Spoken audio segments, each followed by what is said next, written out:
All right, well, moving on then, as we gauge service delivery ahead of the local government elections, we have found voices of discontent and frustration in some areas and a thumbs up in some. However, service delivery protests are a clear indication that the electorate want to be heard over basic services.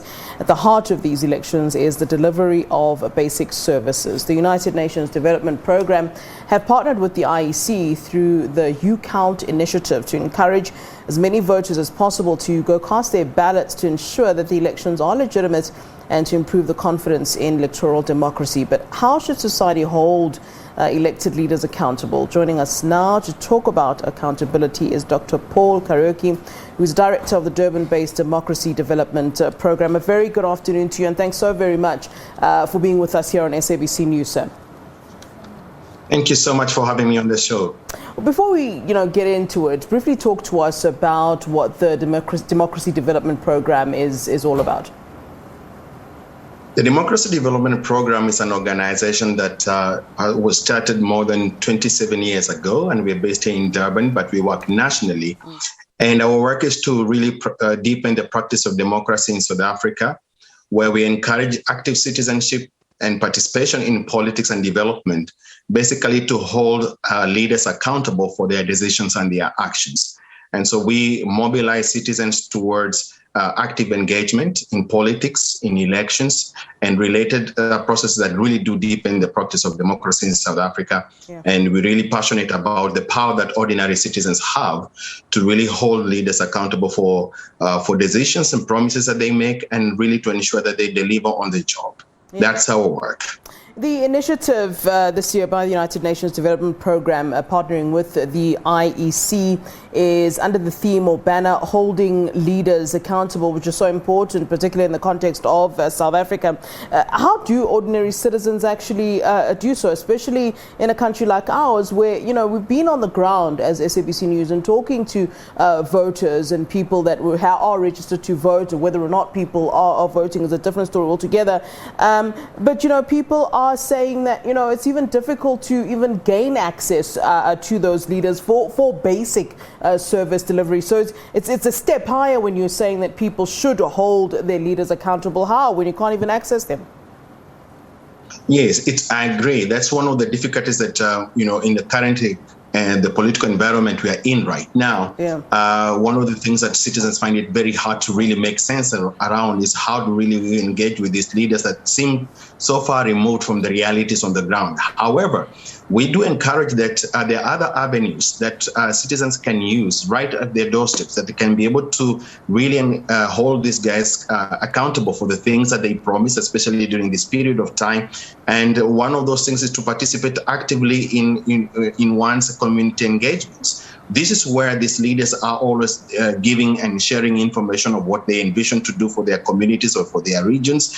And if one doesn't participate in such structures, there is very difficult opportunities for you to be able to express your aspirations and be able also to engage with those leaders on the things that they do say. So, but active participation in community level organized activities is a very important aspect of this holding leaders accountable mechanism that we promote. The other aspect, of course, is to pursue ongoing engagements with these leaders at their local offices. Majority of them are known to have offices that they do not even visit or even even open up for engagement with their own communities. On the other hand, there are many members of communities who do not even know where these offices are located. Yeah. So perhaps the first and foremost step to do is to actually locate, where does my councillor meet? Where is the office of my councillor? Where is the office of our MP? Because you cannot be able to engage with them if you do not know even where to get them. And of course, the third part is, of course, to find out what are their contact details. How do I really get to know them by not even knowing what's their email addresses, if they have any? They should have, because they are employed by government at some stage, not their personal contact details, but they are those that are assigned by government for them so that they can be able to be reached to by their constituencies. So there are some of those basic things that ordinary citizens can do that can create opportunities for them to directly engage with their elected leaders. And of course, to locate their party offices. Majority of those who are contesting have their presence in different communities or in different cities, and they should be able to access those parliamentary offices or even the party offices if they really need to get to hold these people accountable. Now, we've seen numerous disputes over issues like nomination of ward candidates, in fact, even killings in some areas, especially in KZN, where you're actually based, and of course, many service delivery protests in the country. And in your assessment, what is then the cause of all of this? Can we simply say this is all just political, as it's kind of been written off as? Well, there are many variables around this, especially because some of these killings are localized according to the areas or provinces. But basically, it's always about, as we know, that elections and politics in nature are very competitive. So partly it could be something to do with the nature of individual politicians not able to accept divergent views that may be different from theirs, and of course then that precipitates into some commotion where a party candidate cannot be able to accept that there could be another alternative view aside from theirs. The other part, of course, is the hunger for power, and this is one of those sad aspects of our democracy, where individual political candidates do not really understand why political power is important. It doesn't have to be fought for until blood is shed, but it has to be about prospering people and prospering society. So the misplacement of that thinking actually does precipitate some of these sad situations that we are seeing. And I mean, just continuing on this issue of misplacement of thinking, I mean, some people are saying, look, I'm not even voting. There's no point to me voting. You go there, you elect, and then whichever party it is makes no difference in my life. What should the electorate then do to ensure that they are fully engaged after they've then cast their vote? Because it really actually shouldn't just end there, where you put a certain party in power. It should continue. We should continue to be engaged, shouldn't we? Yeah.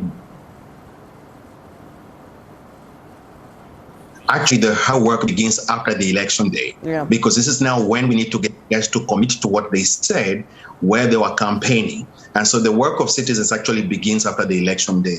And that means, therefore, that one has to explore opportunities where they can now start engaging directly with party offices and the politician's office that they have elected, either in their own community, if it's a ward councillor or a member of parliament, if it's a provincial election. And they need to really actively pursue the promises that were made and find out, are they actually located in the plans of the elected leader? And they should demand to see that, because that's their right. That's the first thing to do. The second thing also is to know how does this elected leader intends to engage with their community or with their constituency post the election.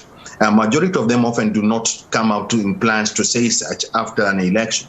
And so this is where citizens really play a very significant work, because they are able to go into those offices and demand, what's your work plan? They should be able to ask. That is their role, and they should demand to see it. And they should demand to make sure that whoever is the elected leader really commits to what they have said it's going to do. Otherwise, they will mobilize against their such leaders in ensuring that their next 5 years become very uncomfortable if they do not really deliver on what they promised. All right, Mr. Dr. Kariuki, it's been a pleasure having you on the show. Thanks very much for giving us your time then this afternoon, sir. Thank you so much. I really appreciate it.